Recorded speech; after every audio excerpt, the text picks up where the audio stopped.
The Akwa Ibom state government has closed down a Chinese mining firm, Rufai Mining Company, for failing to produce an operation license. Uno Etim Eno, a commissioner for the environment and mineral resources, disclosed this to journalists in Uyo. Eno said the firm could not provide authorization documents for titanium ore mining in Ibeno. Apparently, the Chinese company had been mining titanium ore secretly in the area before it was intercepted in order to produce relevant documents.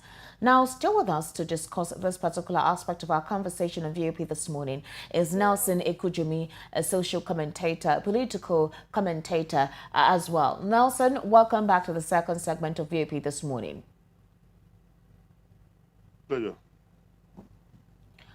Nelson, kindly indicate you can hear me, or you unmute the mic of your device. Yeah, I think the unmuting should come from your studio. I didn't mute myself. Oh, okay. All right. Thank you very much. All right. Thank you. Now, would you truly say the Nigerian government is not aware of this illegal mining? In fact, I'm shocked and embarrassed that, the government can come out and say, when they ask the Chinese company to produce the documents that they couldn't, it means some people in government have been playing a fast one on the generality of the people. So for me, it's unacceptable that, a company like that can, be carrying out such an activity within the geographical territory of a state, and the state government or those in charge are claiming ignorance. That is far from the truth. It means that there's complicity from those who are saddled with the responsibility of, doing the needful with regards to, the activities of this company. So the assertion that, government, could not have been aware, I think that, should be completely ruled out, because government exists, almost everywhere. And we also have other institutions of state. That is a community that has a traditional ruler, if I'm correct. And you want to ask, that's a community that is under a local government. That's a community that must have an office of the Department of State Security. That's an environment, that must have been located within the location of a divisional police, command. So these are, agencies of state that are domiciled in every nook and cranny of the country. So you want to ask, are we saying all these agencies of government were unaware of this? And even when they saw them, there was nobody that went to that company to say, where are your documents? Then if that be the case, then I think those in charge of affairs, for ensuring this have been, grossly irresponsible. Now, let me ask you a question. Can you explain the significance of titanium ore? Because this is not the first time we are hearing of these Chinese companies coming to mine. We've actually heard of one of such scenarios taking place in Zamfara. This time it was gold. We've also had instances in possibly Enugu and Kogi where you see some illegal mining sites, and these Chinese companies or, foreign companies are the ones in charge. And they have been doing that for a very long time. Some critics have actually said, possibly when it's exposed and the press has a handle of it, or you see the security officers come in play, it's because money has not exchanged hands. But let's look at the intricacy of this natural resource, titanium ore. What's its value? What's its significance to Nigeria? Wow, the value cannot be estimated, because these are raw materials that are key to production of goods and services, globally.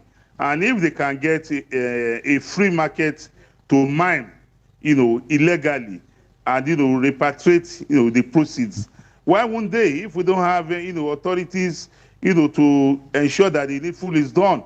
It's a sad one, because even the security challenge that we are facing has also been, aggravated by this illegal mining. You remember the case of Zamfara. The mining of gold in Zamfara has been a major source of funding terrorism.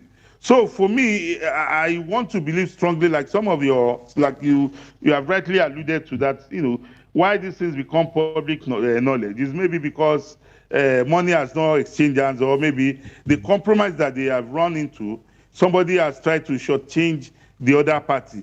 So the God has so blessed Nigeria, and we are suffering because some persons have decided to appropriate for themselves alone and their interests what belongs to us all. And Now, this issue of illegal mining has been an issue that has reverberated across the length and breadth of Nigeria. You talk about, is it in Osun State? Is yes. it in Kogi? Is it in Enugu? Now we have seen this one in Akwa Ibom.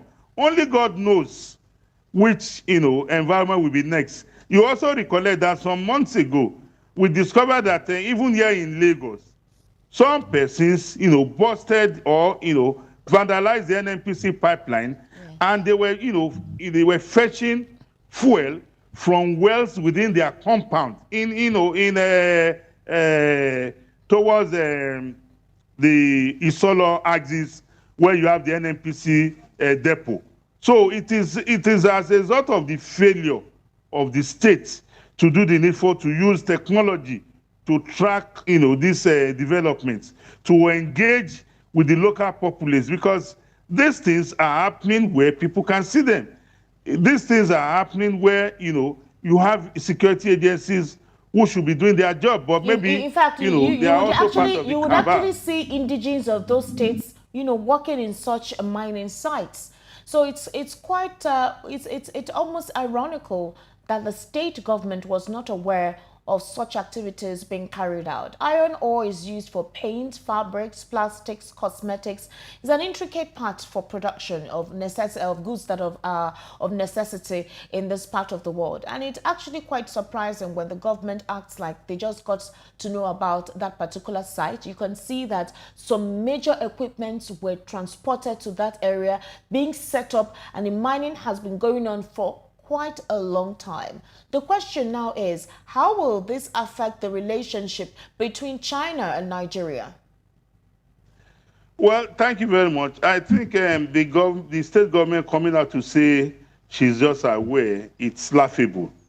Because I want to believe that, the state governor didn't just appear from the moon, to become the governor of the state, in 2023.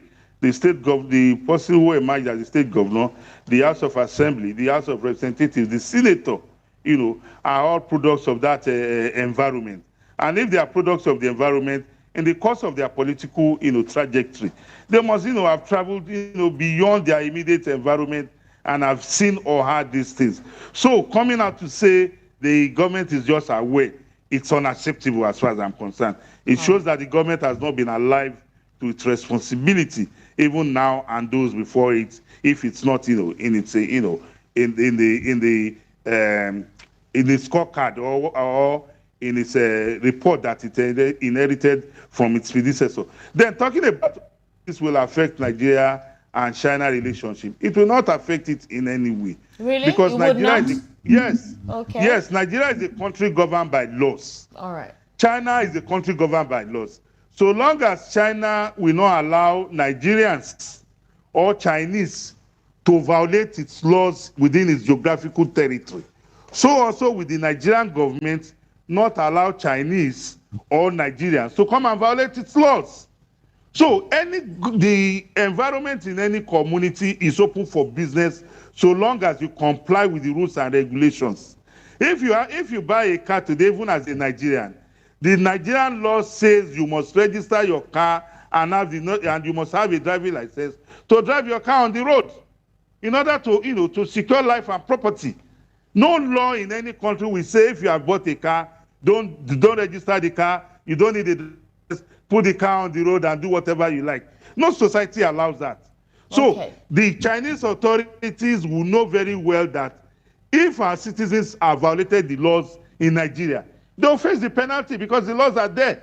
The Nigerian law was not made to say, oh, if it is XY, exclude him. The Nigerian law says punishment for stealing is 6 months. It does not know whether the person that stole is a man or a woman. Whoever steals, that's what the law is about.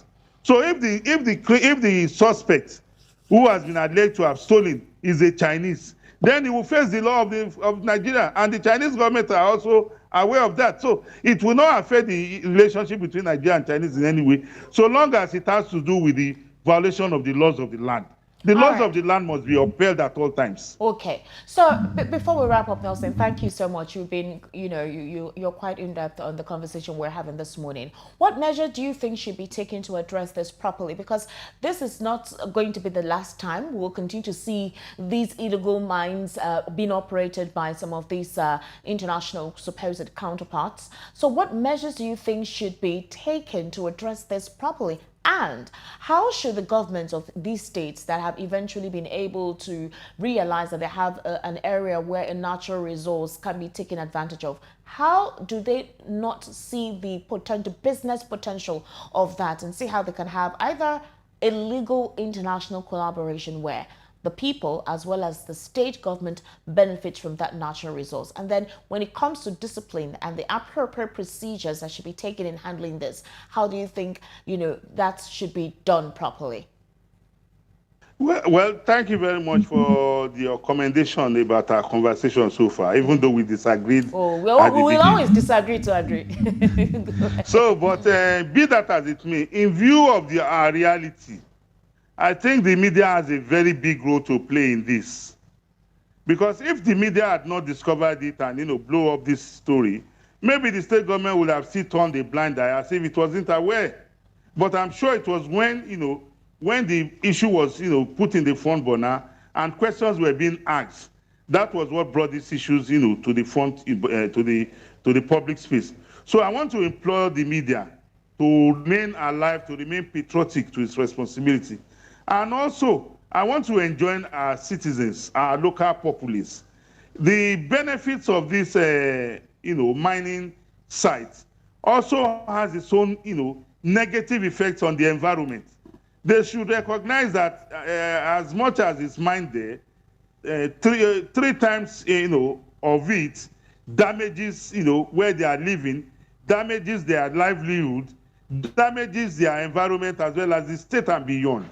I think we need to have, an engagement with our people at the local level, at the grassroots level.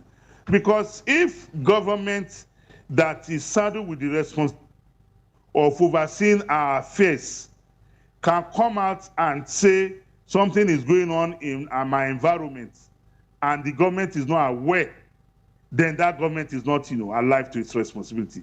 So if the government has failed to keep to its own side of the bargain, then let us, the citizens, play our own part by raising our voices when we see this issue, such that we'll be able to keep government on its toes to either deny that they know about it or or that they don't know about it.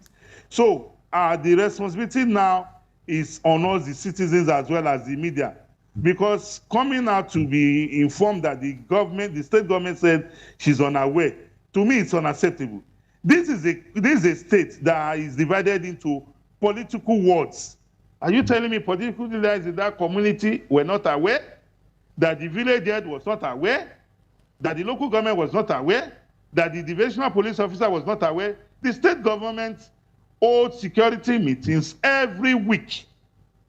And that security meeting, the commissioner of police, the director of DSS, the commandant of the security civil defense corps, all get briefings from their officers from all levels. So you want to ask, what do they really discuss at the security meeting of the state? Because the mining issue, the mining issue that we have raised in Akwa Ibom State now, is as well as much as it's an economic issue, it is also a security issue. Because if somebody has set up a mining site and is mining and has brought in people, we need to know who those people are. Who knows? Maybe some of the persons who are there mine in the morning and in the night, they go and commit atrocities somewhere else. We need to be able to establish that. All right. So for me, it is not acceptable for a state government to say she's not aware. In as much as we want to call on the government of the state to do a forensic audit of all the local governments to know what is going on there. The state has the apparatus to monitor, to put its searchlight in every local government. So if the state is trying to play funny, then the citizens must, play their part to hold the government accountable. All right, Nelson Okojimi, thank you so much for being with us right here on VOP this morning. Albeit giving us, your intellectual input on the conversation we had. As usual, You're always quite interesting to have a conversation with. Have yourself a wonderful day. Very much. All right, Thank good. you. Thank you. Up next, we're going on to VOP business. We're giving you a business update. Now, apparently, petrol queues lingered across Lagos and Ogun states on Wednesday, just as all marketers predicted tougher days ahead for product availability. Several motorists were seen on queues at filling stations across the state, with some oil sector operators saying the fuel scarcity might not go away anytime soon. In an update on the prevailing situation, the chairman of Satellite Depot, Independent Petroleum Marketers Association of Nigeria, Lagos, Aki Akiriade, stated that government is yet to communicate with them about the unavailability of fuel. He said the situation was worsening because the queues have continued. Some NNPCL retail stations also do not have products for sale. Meanwhile, Gabon's military coup has sparked the steepest daily drop in its dollar bond since the height of the COVID-19 pandemic on Wednesday, just weeks after the country carried out continental Africa's first debt for nature swap.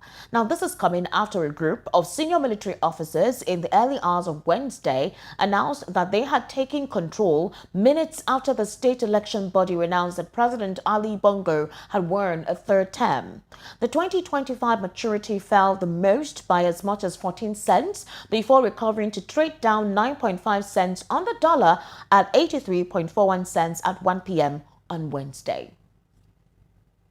And that's all we have for you on business right here on VAP this morning. Up next is entertainment. Stay with us.